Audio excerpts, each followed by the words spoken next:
골로새서 2장 7절입니다. 펴놓으시고 골로새서 2장 7절. 오늘은 넘치도록 감사드리라. 다 같이 일어나셔서 골로새서 2장 7절. 넘치도록 감사를, 풍성하게 넘치도록 감사를 드리라. 네, 같이 읽겠습니다. 골로새서 2장 7절 같이 읽습니다. 그분 안에서 뿌리를 내리고 세워지며 가르침을 받은 대로 믿음 안에 굳게 서서 그 안에서 넘치도록 감사를 드리라. 넘치도록 감사를 드리라. 오늘 넘치도록 감사를 드리라. 그냥 감사한다, 감사라고 하니까 넘치도록 감사를 드리라 생각해도 합니다. 이제 이거로 간주하는 감사합니다. 하나님께서 늘 함께 하셔서 저희가 지금 이 주를 알게 하시고 주를 믿게 하여 주시고 또 주의 진리의 말씀을 저에게 들려주시고 또 마음 가운데 확신 가운데 그 말씀 들려주셔서 감사하고 아버지 하나님 무엇보다도 매주 이렇게 하나님의 말씀을 선포할 수 있도록 하시고 또 함께 모여 교제할 수 있도록 해주시고 교회를 누스려주셔서 감사합니다. 아버지 하나님 올 한해도 주님께서 매 순간 함께 하심을 믿습니다. 또 이후로도 계속해서 저희와 함께 하심을 믿습니다. 아버지 하나님 저희가 주를 깊이 생각하게 하시고 또 주께 모든 일에서 항상 감사하되 넘치도록 감사드리는 그런 성도를 되도록 도와주셔서 너희가 감사하는 자가 되라 한 대로 저희가 믿는 자로서 주께 감사하는 자가 되도록 해주시옵소서. 이 시간 선포되는 말씀을 저희의 모든 성도가 넘치도록 주께 감사하는 또 그런 감사가 넘치는 그런 삶을 살게 도와주십시오. 감사 좀 주시기 합니다. 아멘. 앉으시기 바랍니다. 오늘은 넘치도록 감사를 드리라는 제목으로 말씀을 전하겠습니다. 넘치도록 감사를 드리라. 주 하나님 아버지 우리 주 예수를 믿을 때 일어나는 크리스천의 삶의 변화 중에 특징 몇 가지가 있는데 예수 믿었더니 방문 터졌어 이런 거 말고요. 그거보다 더 확실한 증거, 그거보다 더 확실한 몇 가지 특징, 변화가 있습니다. 그것이 무엇인 것 같습니까? 구원받은 성도들에게 어떤 표적이나 기적보다 더 분명히 알 수 있고 드러나는 몇 가지. 이거는 내가 분명하게 내가 알 수 있는, 현재적으로 내가 알 수 있고 확인할 수 있는 특징이 있습니다. 구원받았다고 해서 성령의 권능이나 성령의 은사나 표적이나 체험이나 기적 등을 기대할 수 없을지 몰라도 몇 가지는 확실히 알 수 있게 드러납니다. 첫째는 기쁨입니다. 주의 기쁨이 있습니다. 둘째는 평강이 있습니다. 셋째는 감사를 드립니다. 이전에는 감사를 몰랐는데 감사를 드리며 삽니다. 넷째는 기도하며 살게 됩니다. 다섯째는 찬양을 부릅니다. 여섯째는 성경을 읽으며 삽니다. 일곱째는 주 예수를 증언하며 삽니다. 예수 믿기 전과 예수 믿고 난 후에 가장 큰 변화가 뭐냐면 이런 것들입니다. 전에는 기쁨이 없었는데 예수 믿은 다음 날부터, 예수 믿은 그날부터 내 속에 기쁨이 있다. 기쁨이 있고 없고 내가 스스로 할 수 있고 확인할 수 있는 겁니다. 기쁨이라는 게 어디 형이상학적인 어떤 것이 아니란 말이죠. 내 속에 기쁨이 있다. 그리고 내 속에 예수 믿기 전과 예수 믿은 그날부터 달라진 게 뭐냐면 평강이 있다. 평안이 있다. 평안이 있다. 다음 이전에는 내가 당연한 권리인 줄 알았던 것, 아무것도 아닌 것, 생각도 없이 살았는 것에 하나하나가 다 감사가 되더라고요. 감사드리며 산다. 감사드리며. 이게 달라진 점이죠. 이건 방언받아서보다 훨씬 더 큰 거예요. 감사드리며 산다. 전에는 기도할 줄 몰랐는데, 저는 계속해서 뭐 할 때마다 기도하며 살게 된다. 그리고 유행가 부르던 사람이 계속해서 유행가는 안 부르지만 찬양을 부른다는 거예요. 이건 큰 변화입니다. 다음에 예전에는 소설 읽은 사람이, 신문 읽은 사람이 성경 읽는다. 계속 성경 읽는다. 읽는 게 달라. 읽을 거리가 달라졌습니다. 읽을 거리가. 사람이 읽는 게 달라졌단 말이죠. 다음에 계속해서 누굴 말한다고요? 옛날엔 자기 이야기하든, 자기 친구 이야기하든, 자기 집안 이야기하든, 사람들 이야기하다, 이제는 사람들 이야기가 뚝 끊어지고, 계속 예수를 이야기한단 말이죠. 이것은, 이거 요즘 하는 말의 주제가 달라졌다. 대상이 달라졌다. 이건 누구나 확인할 수 있는 거예요. 이건 성령의 체험이니, 은사니, 표적이니 그런 게 아니라, 이건 지금 현재적으로 누구나 체험할 수 있는 겁니다. 저는 워낙 노래를 못 부르기 때문에, 저는 유행가는 한 곡도 완창할 수 있는 게 없어요. 어떤 몽짝도 처음부터까지 부를 줄 아는 노래 하나도 없습니다. 그런데 예수 믿고 나서는 계속해서 찬송을 불러야 되는데, 나도 모르게 막 불러대니까, 어떨 때는, 제가 대학교 컴퓨터 랩실에서 막 찬양 불러대면 타입치니까 와가지고 좀 그만 못 부르겠는데. 그게 이게 달라진 거죠. 이게 달라진 거지.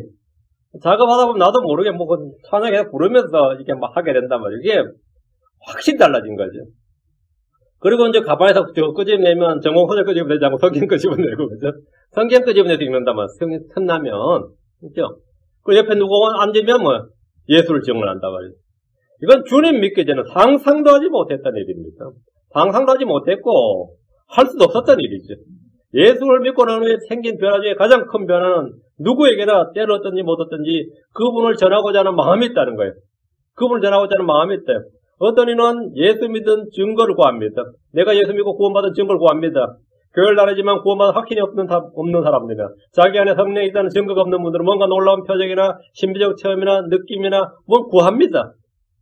저는 그런 거 하나도 없이 제 삶의 변화와 제 자신의 변화를 확실히 알고 증언할 수 있습니다. 내 안에는 주께 받은 기쁨이 있고 주의 평안이 있고 모든 일에 감사를 알고 주께 감사를 드리고 항상 기도하고 주를 찬양하고 날마다 성결 금이며 주 예수를 증언하고 선포합니다. 그래서 신비적 체험이나 은사나 권능을 받았다거나 높은 수준의 영적 성장을 했다거나 그런 사람들의 삶에 드러나는 것이 아니라 예수를 믿는 순간부터 누구나 어떤 어린 크리스천이라도 예수를 믿는 그날부터 그 순간부터 누구나 평생 누릴 수 있는 신자의 삶의 특징이고 확실한 증거입니다. 확실한 증거예요. 크리스천이 되면 이전까지 내 안에 없던 기쁨이 생깁니다. 내 안에 없던 기쁨이 생겨요. 어떤 그냥 기쁨이 아니라 넘치는 기쁨이 생깁니다. 영광스러운 기쁨이 생깁니다. 삶이 고단하고 어려울지라도 예수를 믿는 그 순간부터 세상이 알 수 없는, 세상이 주지 않는 기쁨이 내 안에 있습니다. 성령의 열매는 사랑과 기쁨과 화평과 오래 사랑과 부드러움과 선함과 믿음과 온유와 절제입니다. 하나님의 왕국은 성령의 말씀, 의와 화평과 기쁨입니다. 예수를 속아 내 안에 들어온 바로 그 순간부터 내가 예수님을 영접한 내 마음에 받아들인 그 순간 내 속에는 하나님의 왕국이 임하고 의와 화평과 더불어 기쁨이 주어집니다. 이 기쁨은 주의 기쁨입니다. 이 기쁨은 넘치는 기쁨입니다. 이 기쁨은 큰 기쁨입니다.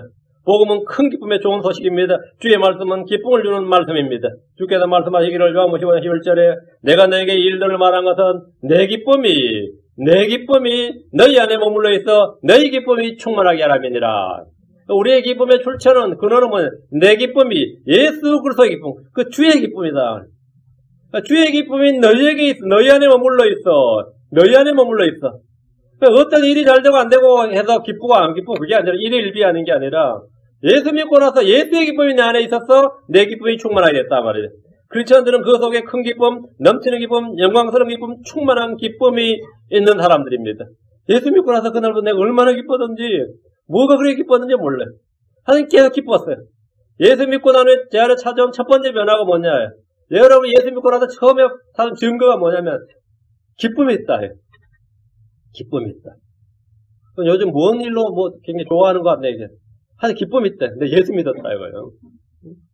그건 나도 알 수 있고, 남도 알 수 있어요. 요즘 좀 달라진 것 같다, 뭐가 달라졌냐. 예수 믿고 내 안에 찾아오는 변화. 그게 뭐냐면 기쁨이 있다. 이제는 고민과 불안과 염려로 짓눌렸습니다. 각종 스트레스로 내가 얼마나 시달렸는지 모른다네. 그러나 예수를 믿은 그날, 환경이나 삶은 그대로 변한 게 하나도 없는데, 나에게는 속에서 차오르는 기쁨이 있습니다. 그 출처가 뭐죠? 주의 기쁨입니다. 그 예수예요. 평생에 그렇게 기쁨이 넘친 적이 없었다. 요한복음 16장 22절에, 그러므로 지금 너희에게 근심이 있으나, 내가 다시 너희를 보리니 너희 마음이 기뻐할 것이요. 아무도 너희에게서 너희 기쁨을 빼앗지 못하리라. 제자들이 얻은 이 기쁨은 빼앗기는 것이 아닙니다. 로마 당국도 유대 당국도 그들의 기쁨을 빼앗지 못했습니다. 그래 당시에 얻은 고난도 그들 속에 있는 기쁨을 빼앗지 못했습니다. 이 기쁨은 없어지는 기쁨이 아닙니다. 사라지는 기쁨이 아닙니다. 우리 일상에서 언제나 기뻐할 수 있는 영구적인 기쁨이 있습니다. 여러분 안에 이 기쁨이 있습니까? 요한복음 17장 13절에 이제 내가 아버지께로 가오니 내가 세상에서 이것들을 말하옵는 것은 그들이 내 기쁨을 이건 주의 기쁨이죠. 내 기쁨을 자기들 안에서 성취하게 하려 함이니이다. 여러분의 주의 기쁨이 여러분 안에 성취되어야 됩니다. 주의 기쁨이 여러분 안에 머물러 있어야 돼. 그것들이 내 기쁨을 자기들 안에서 성취하게 하려 함이니이다. 우리에게는 기쁨은 주의 기쁨입니다. 이것은 성령의 열매입니다. 이것은 성령의 선물입니다. 이것은 주께서 우리 안에 주신 것들입니다. 기쁨은 신비적인 것이 아니라 현재 내가 일상에서 알 수 있고 확인할 수 있는 것입니다. 다윗은 말하기를 시편 119편 24절에 주의 증언들은 또한 나의 기쁨이요 나의 좋은 자리이다. 주의 증언들은 또한 나의 기쁨이요. 주의 증언들이 내 기쁨이다. 주의 증언들이 나의 기쁨입니다. 시편 119편 174절에 오 주여 내가 주의 구원을 사모하였으니 주의 법이 내 기쁨이니이다. 시편 119편 77절에 주의 친절한 긍휼이 내게 임하게 하사 내가 살게 하소서. 주의 법은 나의 기쁨이니이다. 주의 법이 나의 기쁨입니다. 다윗은 이 기쁨이 없었다면 자기는 고난 중에 멸망했을 것이라고 했습니다. 이 기쁨이 내 삶에 없었다면 말이에요. 내 생에 내 속에 이 기쁨이 없었다면 나는 그냥 망했을 것이다. 난 죽었을 것이다 이 말이에요. 시편 119편 92절에 주의 법이 나의 기쁨이 되지 아니하였더라면 내가 나의 고난 중에서 멸망하였으리다. 고난 중에도 뭐가 있었다는 거죠? 고난 중에도 뭐가 있었다는 거예요? 주의 기쁨이 있었다 이거예요. 주의 기쁨이 있었다 이거예요. 우리도 마찬가지입니다. 이 기쁨이 없었다면, 이 기쁨이 지금 없다면 벌써 망하고 또 망했을 겁니다. 망하고 또 망했죠. 얼마나 이 시달릴 일이 많아요. 얼마나 삶이란 게 만만한 게 아닙니다. 세상이 만만한 것이 아니에요. 근심과 고통이 나를 붙잡습니다. 그건 누구나 예외가 없습니다. 나의 기쁨에 대해서 마땅해야 되는 그런 것들이 나에게 무거운 짐이 되고 고통이 될 수 있습니다. 그것이 나의 걱정거리가 되고 슬픔이 될 수 있고 근심이 될 수 있습니다. 나에게 강력한 스트레스를 주는 뭐가 될 수 있습니다. 염려가 되고 불안해고 초조할 수 있습니다. 시편 119편 143절에 근심과 고통이 나를 붙잡았다 오니 그것은 믿음의 사람이라서 예외가 아닙니다. 욥도 그런 것에 붙들렸습니다. 다윗도 그런 것에 붙들렸습니다. 솔로몬도 붙들렸습니다. 누구나 다 붙들렸어요. 근심과 고통이 나를 붙잡사오나 주의 명령들은 나의 기쁨이니이다. 주의 명령들은 나의 기쁨이니이다. 기쁨은 누구나 알 수 있고 느낄 수 있습니다. 기쁨은 누구나 현재적으로 체험할 수 있습니다. 성경 말합니다. 빌립보 4장 4절에 항상 주를 기뻐하라. 내가 다시 말하노니 기뻐하라. 데살로니가 5장 16절에 항상 기뻐하라. 사람이 어떻게 항상 기뻐할 수 있습니까? 주께서 내 안에 자신의 기쁨을 두셨기 때문입니다. 내 기쁨을 너희 안에 두노니, 내 기쁨을 너희 안에 두노니, 주의 정은 주의 말씀이 나의 기쁨이 되기 때문입니다. 여러분에게 이 기쁨이 없으면 뭐 재밌는 거 없나 찾아다녀야 됩니다. 그래, 코미디나 개그 프로나 영화나 연극이나 뭐 나에게 즐거움을 줄 만한 뭐가 없나 찾아야 돼요. 근데 그게 또 해보면 그냥 몇 초 몇 분 웃다 말아요. 그 웃는다고 그게 기쁨은 아니죠. 여러분이 뭐 신나게 웃었다고 해서 기쁨은 아니란 말이죠. 그렇죠? 그래서 왜 내 안에 기쁨이 없으니까 외부 수혈을 좀 해야죠. 그래서 이제 TV나 뭐 보면서 남들이 웃기는 거, 막 서로 뭐 말장난하고 뭐 몸동작 하면서 웃기는 거 보고 그냥 껄껄 웃다가 마는 거지. 그게 기쁨은 아니죠. 그 내가 항상 기뻐한다는 건 뭐냐면 주께서 내 안에 자신의 기쁨을 두셨기 때문이다. 주의 증언, 주의 법, 주의 말씀이 나의 기쁨이 되기 때문에 항상 기뻐하는 겁니다. 주를 찾는 모든 자들은 주를 기뻐하고 즐거워하게 하신다. 주님께서 말씀하셨습니다. 자, 시편 40편 16절. 우리가 언제나 어떻게 항상 기뻐하느냐 하면 내가 주를 찾고 주를 찾는 자, 내가 주를 찾기 때문입니다. 주를 찾기 때문에. 내가 항상 주를 찾으면 항상 주를 기뻐할 수 있습니다. 시편 40편 16절. 주를 찾는 모든 자들은 주를 기뻐하고 즐거워하게 하시며 주의 구원을 사랑하는 자는 항상 말하기를 주를 크게 높일지어다 하게 하소서.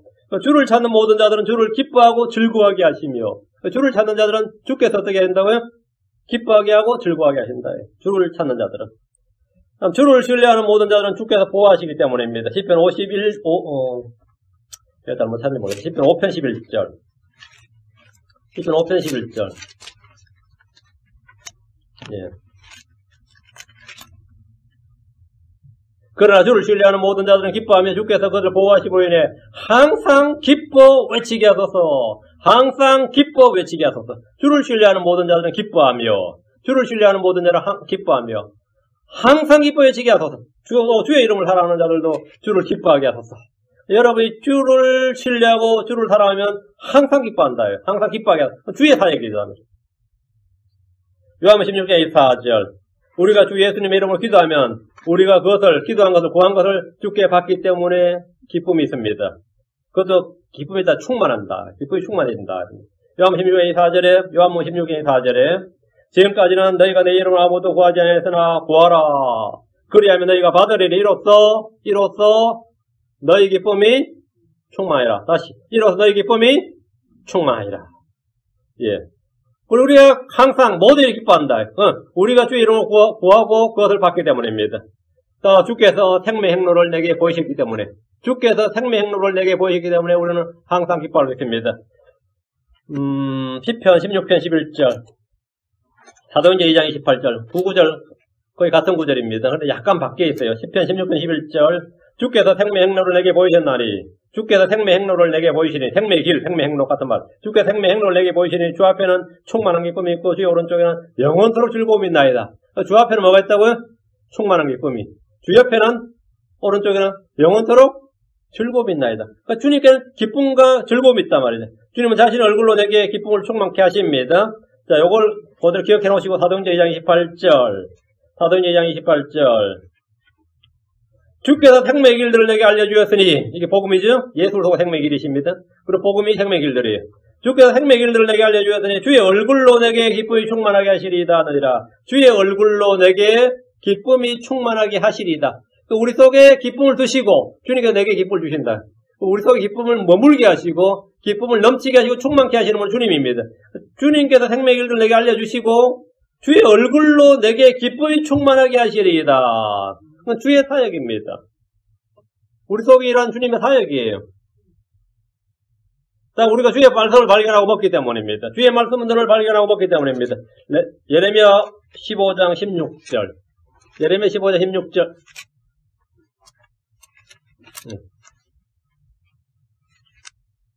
내가 주의 말씀들을 발견하고 그것들을 먹음에 주의 말씀이 내게 기쁨과 마음의 즐거움이 되었사오니. 자, 보세요. 자, 기쁨과 즐거움. 기쁨과 즐거움이 어떻게 오는가?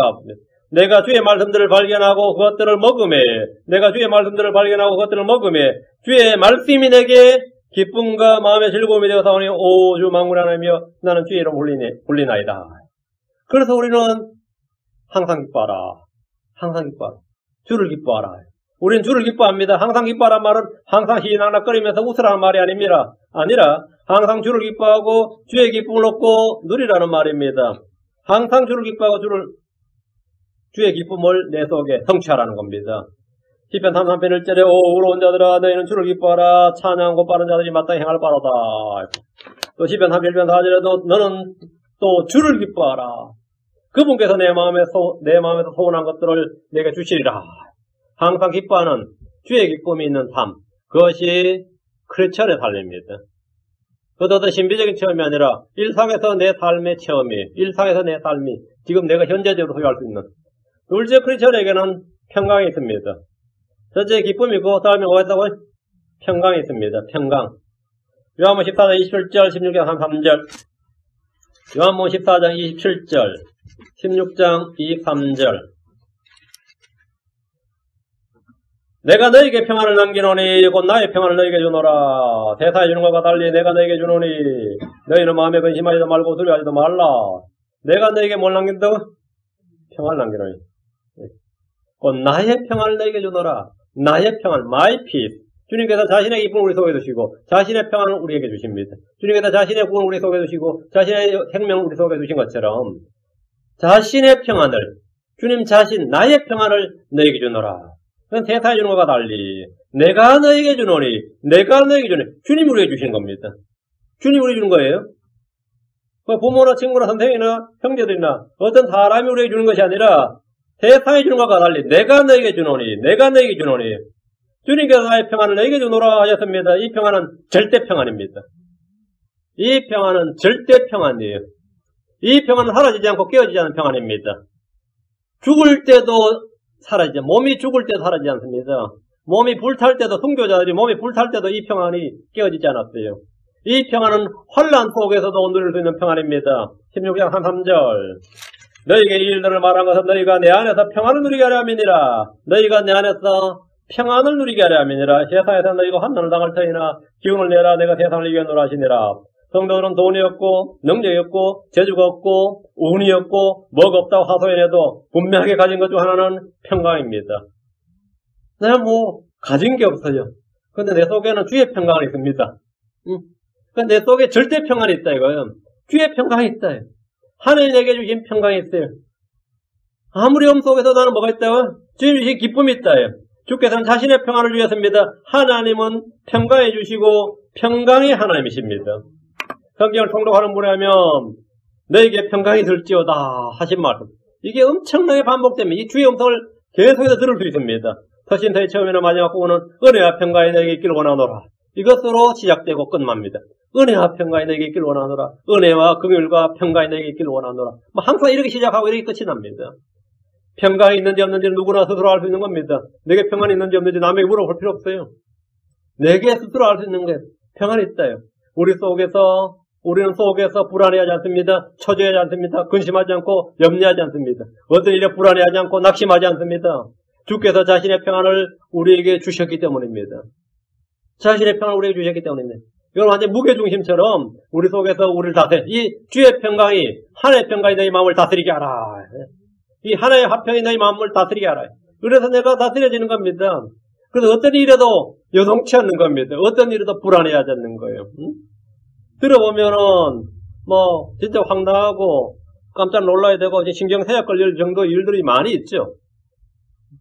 그런데 그런 것들이 이제는 흔들리지 않는다 이거예요. 중국의 내륙 선교사로 유명한 사람이 허든 테일러라는 사람이 있는데 참 너무 바쁘죠. 그 사람이 의료 선교사였습니다. 의사였죠. 그 의사이면서 이 선교를 하다 보니 너무 바쁘고 힘들고 하다 보니 번아웃 된 사람인데 어느 날은 낚시를 하고 있었어요. 한번 좀 쉬자 해서 하필이면 뭐 하는 날 뭐 한다고 하필이면 평소에 낚시 한번 안 하는 사람이 낚시를 가는데 그날 선교사한테 불이 나버렸어요. 하필이면 그날. 그리고 욕을 얼마나 더 먹어. 불 났을 때 뭐 했냐 이렇게 낚시 갔다 그러니까 이게 책임자가 낚시 갔다 그러니까 황당하죠.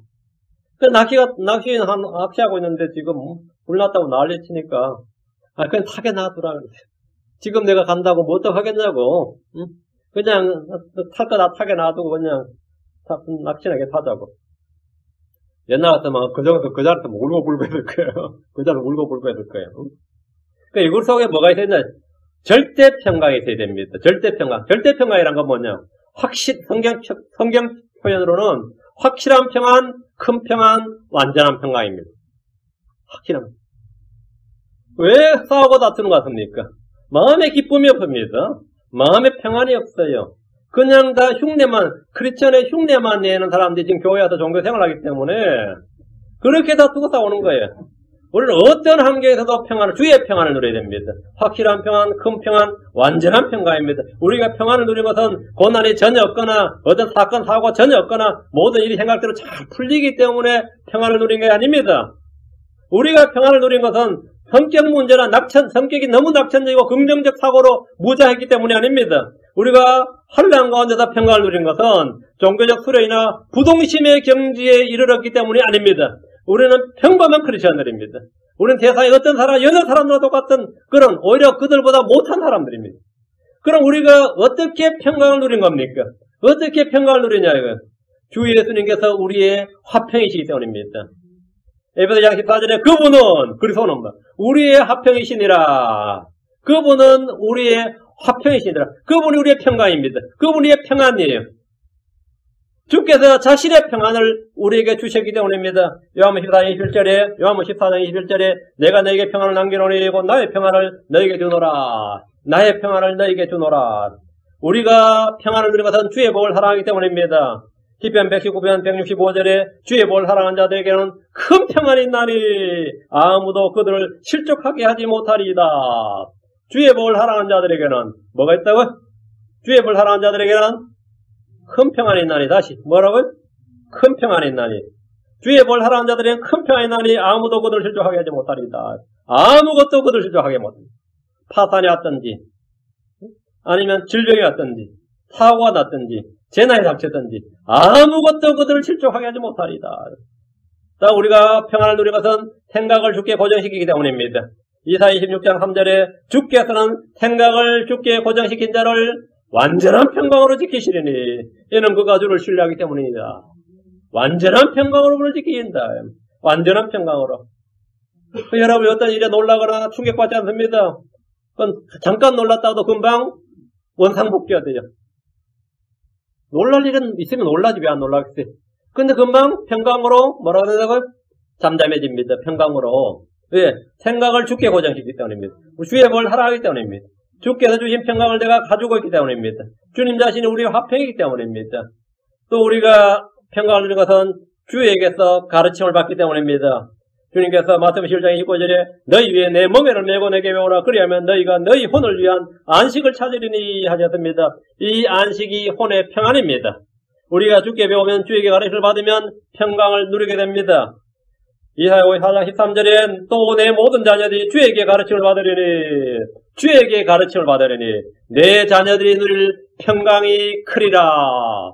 주의 가르침을 받으면 평강이 큽니다. 우리가 모든 일에서 기도와 간구로 감사하도록 주께 요청하면 우리는 확실한 평강을 누릴 수 있습니다. 빌립보 4장 6절 7절 기도합니다. 빌립보 4장 6절 7절 이런 구절은 딱 외워놓으시고요. 이런 구절은 그냥 상식적으로 외워놓아야 되는 구절이에요. 아무것도 염려하지 말고 오직 모든 일에 기도와 간구로 아무것도 뭐지 말고 염려하지 말고 아무것도 I don't care 그러죠. 그 말이 뭐예요? 신경 쓰지 않는다 이 말이죠. 여기도 그런 말 잘 쓰죠. 싸가지 없는 말 하잖아. I don't care 그러죠. 그 빌립보 4장 6절에 뭐죠? Be careful for nothing. 난 신경 껐어요 이 말이에요. 신경 꺼라 이 말. 신경 꺼라. 신경 쓰지 마. 그래 누가 뭐라 하면 그 네가 신경 쓸 일 아니야. 신경 꺼 이 말이. 우리 제임한테 제가 하는 말이. 제 학비 도와줄 수 있어요. 신경 꺼. 그런 거. 신경 꺼. 신경 꺼. 그건 네가 신경 쓸 문제가 아니다. 그건 신경 쓸 문제가 아니다. Be careful for nothing. 그 주님 여러분 하면 그러세요. I don't care 그래요. 왜 그래? 그건 주님이 하실 일이다 이거. 아무도 염려하지 말고 오직 모두 일에 기도와 간구로 너희가 요청할 것들을 감사와 더불어 하나님께 알리라. 그리하면 모든 이해를 뛰어넘는 하나님의 평강이 여기. 그리하면 모든 이해를 뛰어넘는 beyond understanding. 이 생각을 해보면 이건 걱정해야 될 문제인데 말이야. 이게 걱정이 안 되는 거예요.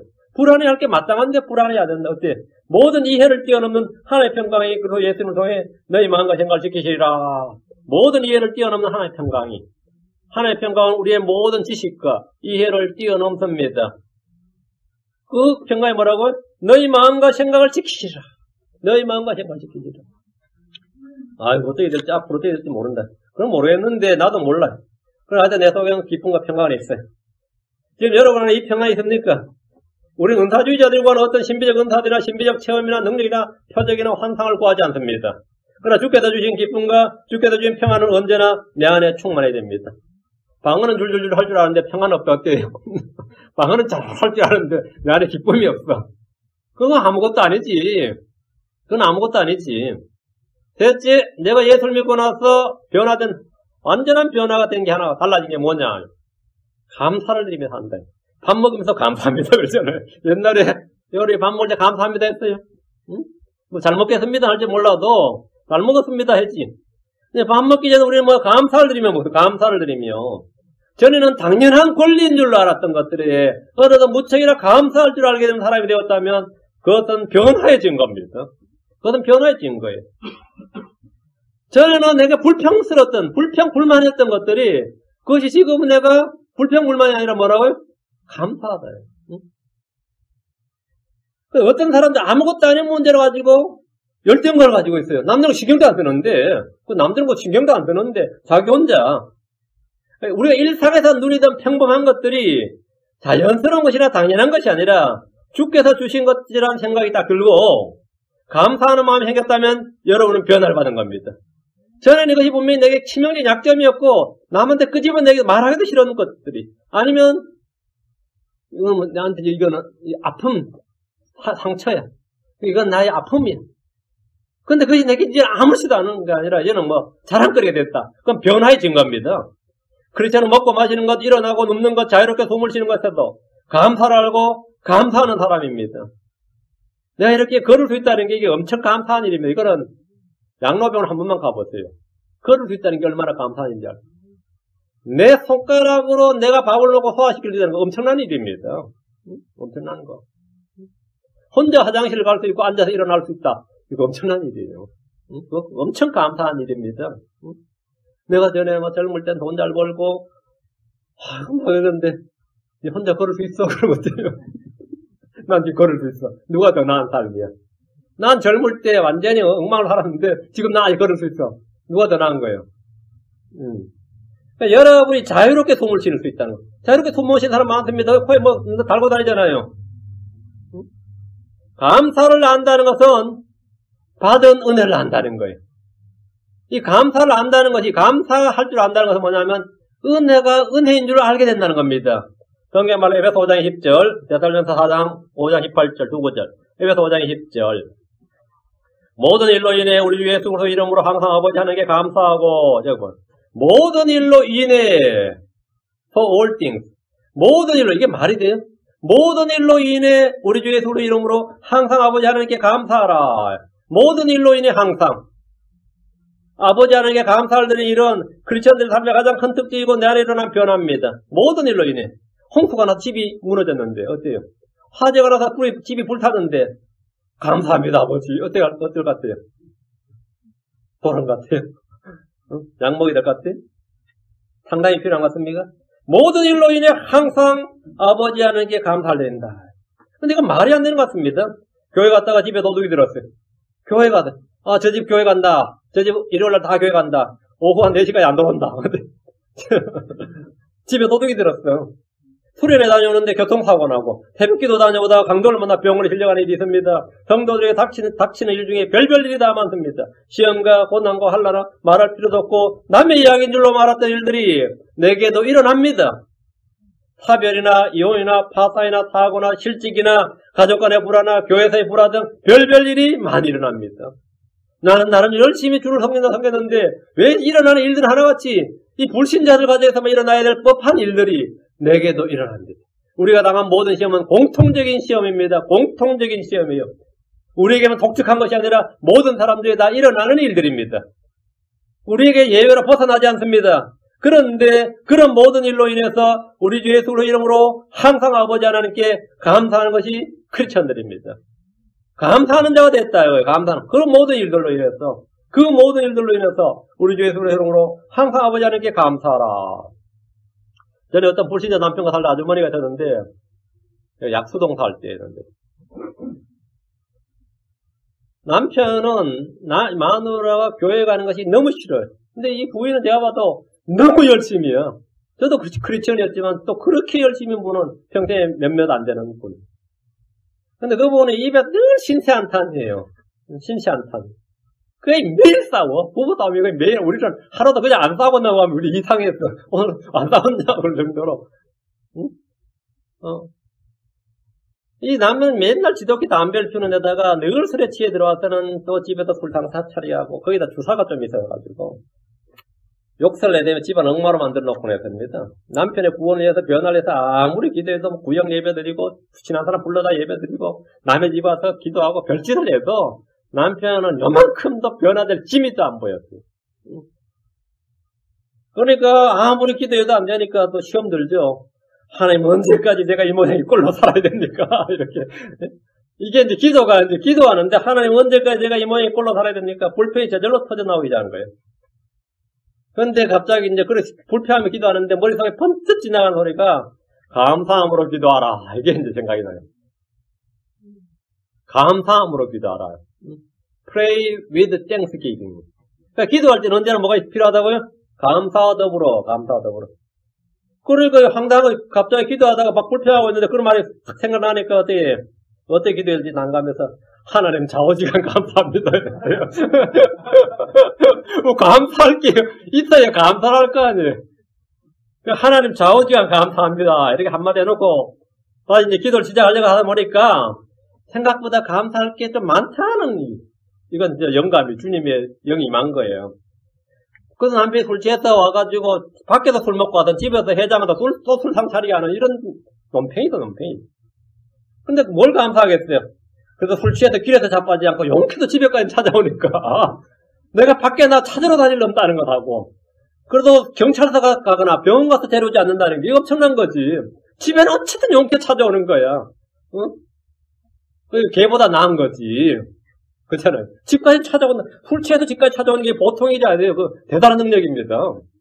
그 술 취해서 집까지 찾아와서 한 소리 하니까 그 집까지 찾아와서 내가 밖으로 찾아다니지 않아도 되는 게 감사한 일이고, 알코올 중독증은 있는데 아니 그다 병원에 들어눕지 않았어. 집에서 술 상 보는 게 병원에서 시중되는 것보다 안 그래도 낫지 않아요. 그죠?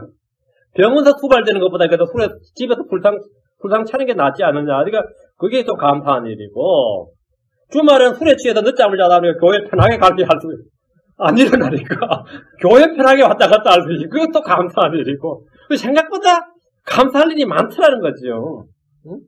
감사할 일이 많다. 한참을 감사 기도를 들을 수 있게 된 거예요. 술 취해서 자는 남편 옆에서 감사합니다 하고 기도하다 보니까, 그렇게 사람이 불평하려고 감사할 때하고는 마음의 상태가 달라져. 그 마음의 평안도 오고, 기쁨도 오더라는 거죠. 이게 내가 돌아온 거야. 아까까지도 막 끌었는데 갑자기 마음의 평안도 오고 기쁨도 오더라 이거예요. 그다음부터 남편 술 문제에서 불평한 것이 아니라 감사하다 보니까 오늘도 용기 찾아왔네. 감사한데.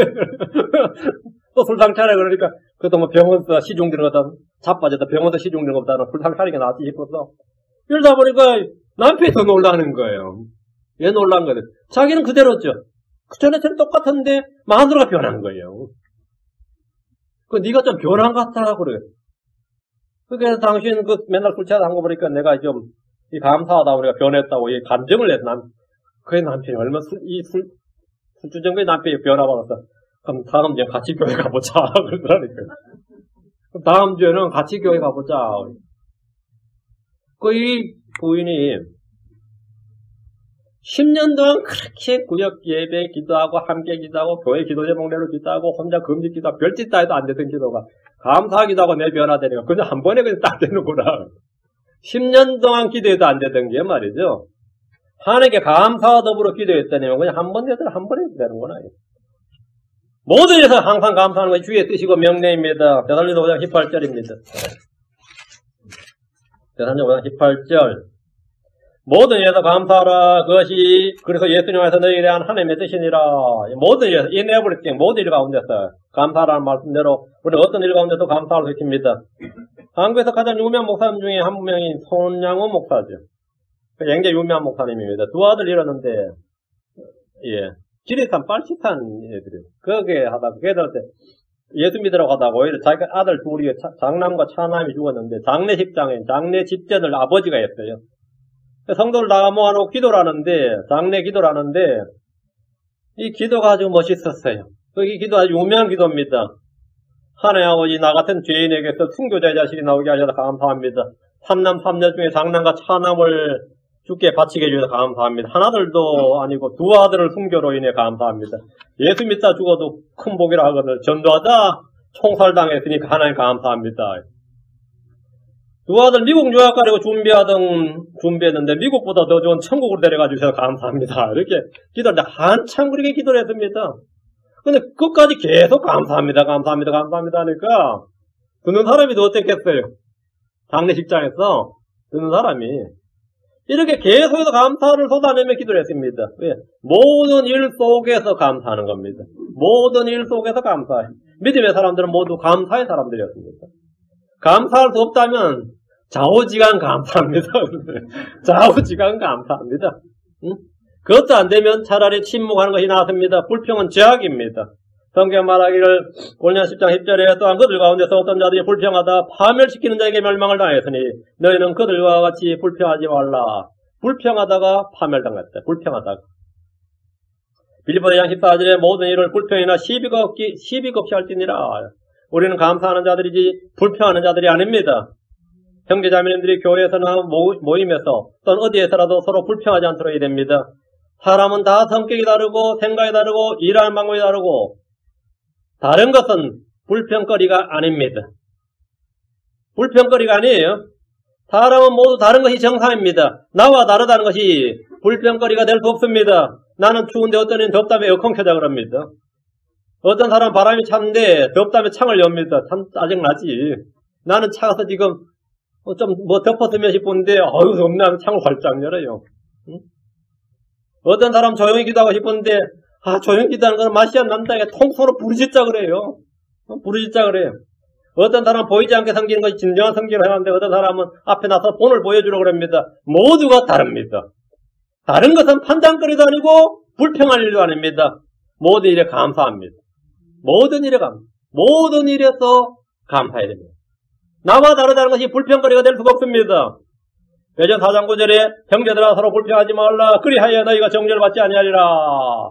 형제들아 서로 불평하지 말라. 나와 방식이 다르다고 했어. 기도하는 방식이 다르고 예배하는 방식이 다르고 뭐 방식이 다르다 해서 생각하는 방식이 다르다 해서 서로 불평하지 마세요.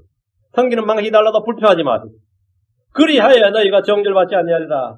보라 심판자께서 문 앞에 서 계시느니라. 야고보서 5장 9절에 불평 없이 서로 대접하라. 그럼 우리는 어떻게 항상 모든 일로 인해 항상 아버지께 감사를 드리고 모든 일 가운데서 주께 감사를 드릴 수 있습니까? 우리가 어떻게 해라고 묻는 모든 질문의 답은 예수님입니다. 예수님이 어떻게란 질문의 모든 답변은 예수 그리스도입니다. 예수님의 이름으로 예수님을 통해서 감사하는 겁니다. 에베소 5장 20절 다시 에베소 5장 20절 모든 일로 인해 우리 주 예수 그리스도 이름으로 항상 아버지 하나님께 감사하고 우리 주 예수 그리스도 이름으로 감사의 힘은 예수 그리스도입니다. 예수님을 통해서죠. 예수 그리스도 이름으로 항상 아버지 하나님께 감사하라고 합니다. 모든 일에 감사하는 것도 예수 그리스도 안에서 우리를 향한 하나님 뜻입니다. 예수님 그리스도. 그 예수 그리스도는 우리 안에서 일하시며 우리가 구하거나 생각하는 모든 것 이상을 넘치도록 행하시는 분이십니다. 하나님은 모든 것에 계시며 모든 것에 두루 계시며 우리 모두 안에 계십니다. 예수는 모든 것이고 모든 것 안에 계십니다. 그래서 우리는 그리스도 안에서 그리스도 이름으로 그분을 힘입어 하나님께 항상 모든 일로 인해 모든 일 안에서 감사를 드린 겁니다. 골로새 3장 17절에 골로새 3장 17절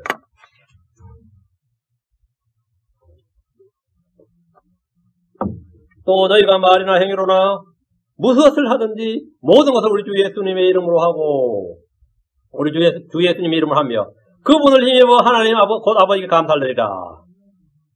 그러니까 무엇을 하든지 모든 것을 주 예수님으로 하고 그분을 힘입어 곧 하나님 곧 아버지께 감사를 드리라. 하나님께 감사를 드리라. 그러니까 감사를 드리는 방법입니다. 우리가 해야 될 일은 무엇을 하든지 말이나 행위나 무엇을 하든지 주 예수님으로 하고 그분 힘입어 하나님 아버지께 감사를 드리는 겁니다. 우리는 모든 일에서 주께 감사를 드리는 것은 모든 것이 다 주께로부터 온 것임을 알고 인정하기 때문입니다. 내가 생각해 보건대 이건 주께로부터 온 일이다. 우리가 항상 모든 일에 감사를 드리는 것은 모든 것이 다 합력하여 선을 이루기 때문입니다. 이 일이 내가 보기에 좀 불편한 일이고 내가 보기에 이건 좀 안 좋은 일인데 하나님께서 이 일을 가지고 합력하여 선을 이루기 때문입니다. 선을 이루기 때문에 로마서 8장 28절에 우리가 알거니와 하나님을 사랑하는 자들 곧 그분의 목적에 따라 부르심을 받은 자들에는 모든 것이 합력하여 선을 이루느니라. 하나님께는 모든 것이 가능합니다. 하나님 우리에게 필요한 모든 걸 아시며 모든 필요를 공고하십니다. 그래서 우리는 모든 일에 대해 모든 일 가운데서 그분을 힘입어 감사를 드린 것입니다. 우리의 모든 기도는 감사의 기도가 아니어도 항상 감사와 더불어 드려져야 합니다. 다시 빌립보 4장 6절에 아무것도 염려하지 말고 오직 모든 일에서 기도와 간구로 너희가 요청할 것들을 감사와 더불어 with thanksgiving 감사와 함께 하나님께 알리라. 감사와 더불어 하나님께 알리라. 감사와 더불어 감사가 없이 드려진 기도, 감사가 없이 드려진 기도는 서명이 없는 수표나 주소가 적혀있지 않는 우편봉투와 같은 겁니다. 감사가 없는 것도 그런 겁니다. 그럼 주께 감사하는 방법이 무엇인지 생각해 보십시오. 그럼 주께 어떻게 감사하느냐? 항상 모든 일에서 감사한다. 구약에서는 감사 희생물을 드렸어요. 주께 감사하면 감사합니다가 아니라 감사 희생물을 드렸는데 다른 희생물은 율법에 규정된 대로 드려야 되는 의무고 강제 규정이라면 감사 희생물은 자원 헌물이며 자기 의지대로 드리는 헌물입니다. 감사는 자기 의지대로. 레위기 20장 29절에 너희가 주께 감사 희생물 드리거든 너희 자신의 의지대로 드리고 다른 희생물들은 율법에 딱 정해진 규칙이 있죠. 그걸 어기면 큰일 나요. 항상 주의 명령대로 딱 맞춰서 해야 되는데 감사 희생물은 뭐라고요? 자기 의지대로 드려요. 자기 의지대로. 주께 희생물 드려서 감사를 표하는 방법은 현재 한국교회에서 가장 즐겨 사용되는 방법인데 감사 희생물들이라 이게 이제 신약에서 바뀌어가지고 감사헌금을 드리라 이랬던 거죠. 실제로 소라양 못 갖고 오니까 그래서 감사헌금 이제 한국교회에서 제일 많이 차용하는 게 이겁니다. 두 번째 방법은 주께 시나 노래, 찬양으로 감사를 드릴 수 있습니다. 이건 돈이 안 들어요. 다윗은 말하기를 사무엘하 22장 50절에 그러하온저고 주여 내가 이 교도를 가운데서 주께 감사를 드리며 노래로 주의 이름을 찬양하리다. 주께 감사를 드린다. 시나 노래로. 그건 특히 시와 노래로 주께 찬양을 많이 드렸습니다. 시편 54장 6절에 내가 주께 자원하신 생물들이리이다. 오 주여 주의 이름이 선함으로 내가 주의 이름을 찬양하리니. 이제는 내 공허한 마음을 채우기 위해서 스스로 자신의 기쁨을 위해서 즐거움을 위해서 아니면 뭔가를 위해서 유행가를 듣고 불렀다면 이제는 그런 헛된 짓을 하지 않고 온전히 주께 찬양을 드립니다. 찬양 영적 희생물이며 그분의 이름에 감사를 드리는 우리 입술의 열매입니다. 히브리 13장 15절에 그럼 우리가 그분으로 말미암아 계속해서 찬양의 희생을 하나님께 드리자. 그것은 곧 그분의 이름에 감사를 드리는 우리 입술의 열매니라. 감사의 방법이 뭐죠? 찬양의 희생이다. 찬양은 주께 드리는 감사입니다. 찬양이 입술의 송아지입니다. 호세아 14장 2절에 너희는 말씀들 가지고 주께로 돌이키라. 그분께 아뢰기를 모든 불법을 제거하시고 은혜롭게 우리를 받아주소서. 우리도 그와 같이 우리 입술의 송아지로 보답하리다. 우리 입술의 송아지로 보답하리다. 이게 뭐냐면 입술의 찬양입니다. 찬양의 희생입니다. 우리가 감사드리는 방법. 세 번째는 그분이 행하신 일을 알리는 겁니다. 주께 행하신 일을 알리는 것이 주께 감사하는 방법이에요. 말씀 선포나 복음 전도는 주께 감사하는 일입니다. 역대기상 16장 8절에 주께 감사하며 그분의 이름을 부르고 그분께서 행하신 일들을 백성들 가운데 알릴지어다. 그분께서 행하신 일들을 백성들 가운데 알릴지어다. 이게 선포죠.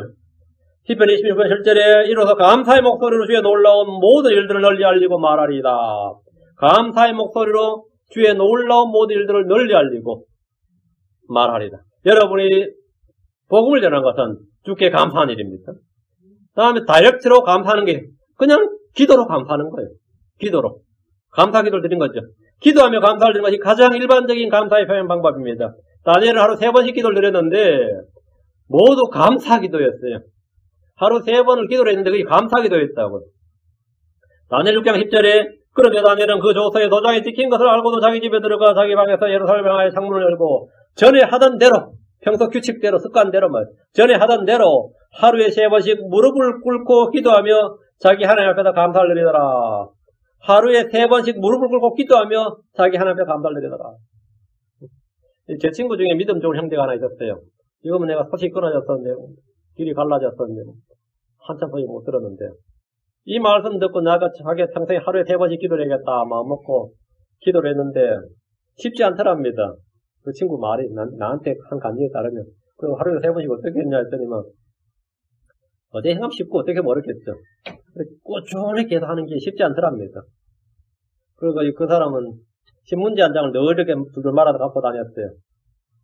그게 용도가 뭐였냐면 낮에 기도할 줄 못하면 신문지 깔아놓고 그냥 거기서 무릎 꿇고 기도했어요. 그렇게. 그런 친구 하나 있었는데 그런 이름을 다니엘로 개명을 했지. 김다니엘이라고. 그래서 자기가 평생에 다시 서원비당히 한 게 하루에 3번 주 앞에서 기도하는 거였습니다. 근데 그 3번 기도가 뭐냐면 감사 기도였습니다. 무릎을 꿇고 기도하며 자기 하나님 앞에서 감사를 드리더라. 감사를 드리더라.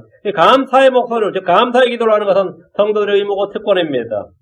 요나 2장 9절에 나는 감사의 목소리로 주께 희생물 드리며 내가 소원한 것을 받겠나이다. 구원은 주께 속하였나이다.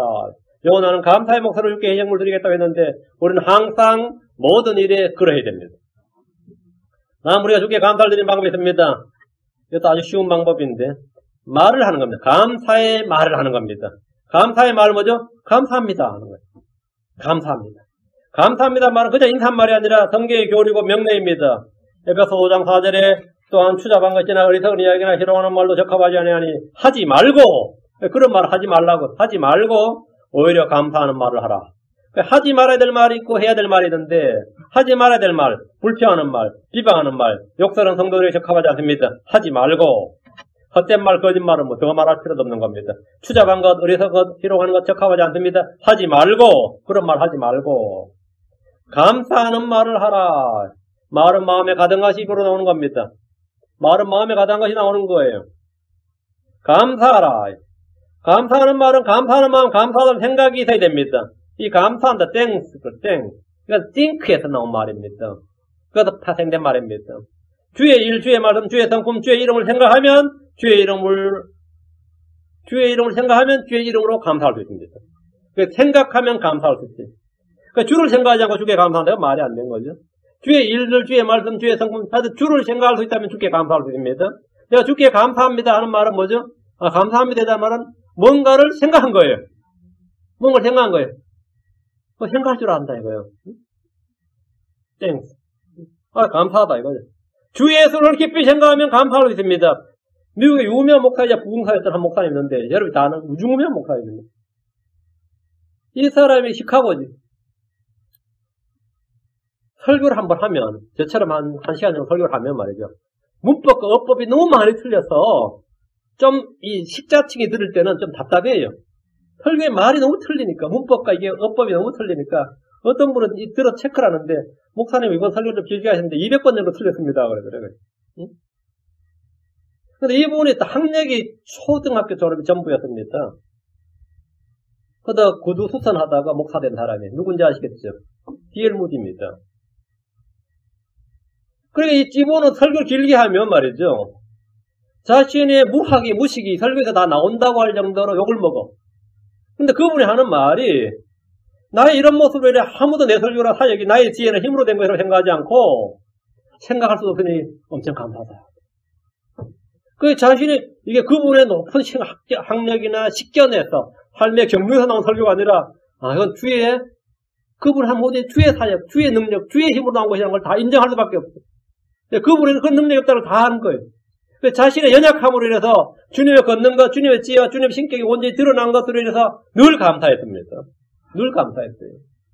사람들은 자신의 연약함에 불평하지만 내가 왜 그때 공부를 안 해서 이 무시를 받느냐 이렇게 불평할 수 있죠.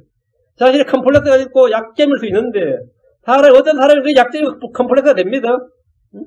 그렇게 돼요.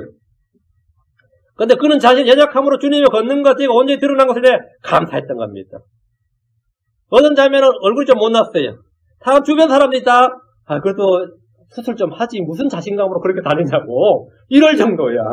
주변에서 권면을 내 수술하라고. 교회 와도 막 교회 사모도 막 권면하고 교회 사모도 수술 좀 하라고. 그거 황당하죠. 근데 그 자매가 스트레스를 받아 안 받아? 교회 오는 거 짜증나. 교회 오는 게 짜증난다. 감사를 해야 돼. 나같이 얼굴이 못나면 내 속 사람을 온전한 내 속 사람을 볼 줄 아는 놈을 만나겠구나 이렇게. 응? 내 그 사람의 가치는 무시하고 내 속 사람의 가치를 볼 수 있는 놈을 만나겠구나. 주여 그런 놈을 주시옵소서 하면 됐속해요. 그죠? 그건 엄청난 복입니다. 하나님께서 내 그 사람을 좀 이렇게 우물쭈물하게 만들어 놓으신 것은 뭐냐면 하나님께서 좋은 사람 주려고 그런 겁니다. 응? 난 내 속 사람 알아볼 수 있는 사람을 만나게 해달라고. 내 딸 둘한테 내가 요즘 하는 말이에요. 네 속 사람을 볼 수 있는 사람을 만나면 된다. 그렇지 않은 사람 보면 아예 상대할 필요가 없다. 상대할 필요 없다. 그 아빠가 못생겨서 아빠가 잘생겨 딸이 잘생긴다는데 아빠가 못생겨서 딸이 그런 걱정할 거 없다. 네 속 사람을 알 수 있는 놈을 만나면 되니까 그걸 기도해 줄게. 그게 좀 중요하다. 그게 중요하다. 속 사람을 부재히 단장해라. 성행할 필요도 없고 뭐 할 필요도 없고 속 사람을 단장해라. 속 사람을 단장해라. 그건 감사한 일이죠. 감사해요. 그래도 내 치과 치료는 해줬어요. 그래도 치과 치료는 해줬어. 치과 치료. 사람들은 자신의 연약함에 불평하지만 주님의 강한 능력은 약한 데서 만연해집니다. 고린도 12장 9절 그분께서 내게 이르시되 내 은혜가 내게 족하도다 나의 강한 능력은 약한 데서 완전해지느니라 하셨느니라. 그러고 내가 오히려 크게 기뻐하며 나의 연약한 것을 자랑하리니 이것은 그리스도의 권능이 내 위에 머무르게 하려 함이니라. 사도 바울의 연약함이 있었습니다. 두 가지 약점이 있었어요. 하나는 체력이 약했습니다. 이 사람은 그렇게 한 곳에 나처럼 이렇게 고정 사역을 하는 게 아니라 순회 전도자였단 말이죠. 그 사도 바울이 하루에 몇 킬로를 걸었던 것 같아요. 그 소아시아 지중해 연안을 다 돌려면 말이죠. 평균적으로 하루에 80km씩 걸었습니다. 적게 걸어도 오늘 여기서 하면 16km. 많이 걸을 때는 여기서 저 도시로 가자 그럴 때는 몇백 킬로를 걸어야 돼요. 몇 날 며칠. 그러니까 엄청난 체력이 요구돼요. 근데 몸이 안 좋아. 바울이 몸이 안 좋았어요. 몸이 안 좋았어요. 그게 때문에 기도를 3번이나 주님께 3번이나 없애달라고 치료해달라고 남은 잘 고치는데 자기 병이 문제가 있었던 거죠. 그게 하나였고 두 번째 설교자가 잘해야 되는 게 뭐죠? 말을 못해요. 잘 못했어요.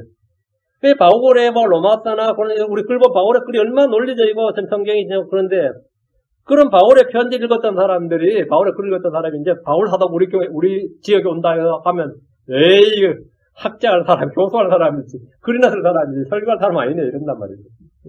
그 사람은 뭐 에이 신학교도 강의할 사람이지 그거는 뭐 설교자는 아니네. 말을 잘못했습니다. 말을 잘못했어요. 고린도 교회에서는 특히 그걸 무시를 많이 받았어요. 이건 아주 치명적인 약점이지. 치명적인 약점이죠. 말 잘하면 얼마나 좋아요.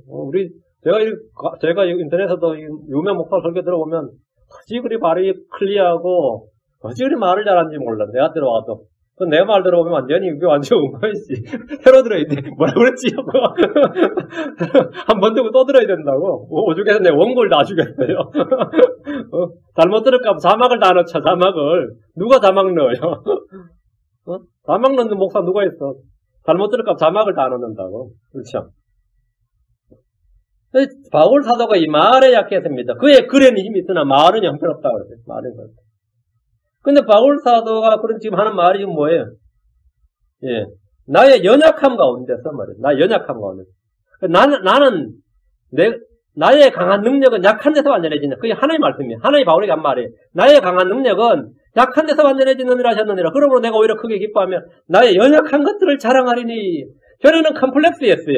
저는 그게 엄청 스트레스였어. 그거 해결해 보려고 벌짓 다 하고, 웅변학원도 다니고 뭐도 하고 말이에요.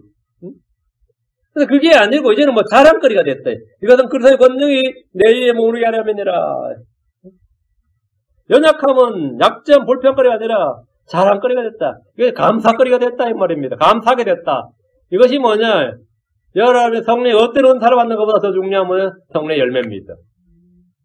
그것이 여러분의 진짜 변화예요.